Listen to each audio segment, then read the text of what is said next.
We have provided some key points that you should consider as a novice mutual fund investor before letting go of your money. First, focus on your financial objectives. First things first, identify and focus on your financial objectives. People have different reasons, needs, and motivations to invest in mutual funds. However, as each person's needs and profiles are different, it's not always a one-size-fits-all thing. So, you must select carefully. Choose a mutual fund that will best address your need. For example, if you're still young and have a long way to go, it is wiser to invest largely in equity growth fund rather than debt funds. If you are a retiree, debt funds would be a better option because they would provide quick, regular, and sustainable income. If you're investing for a short period, like maybe you have some excess funds at the moment, ultra-short-term funds are advisable. Focusing on your needs would help you narrow down your options.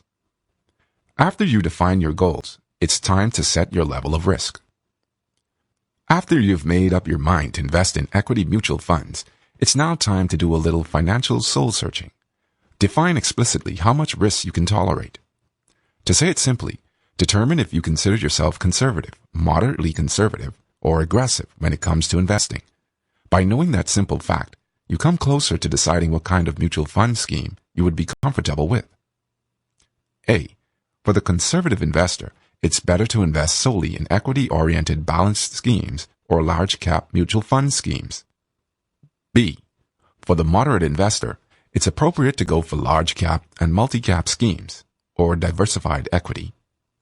C. For the aggressive investor, it's often the mid-cap and small-cap schemes. Some would add sectoral schemes to their list, but only if you have a sound knowledge about how these sectors behave and operate.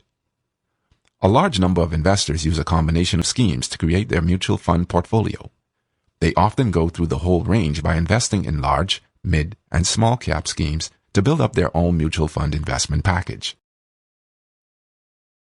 That's it for now. On our website, you can find more posts as well as calculators and other financial tools. Considering a mutual fund investment?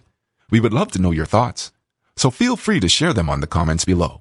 I hope you enjoyed it, and don't forget to subscribe to our channel on YouTube to get more free financial educative videos.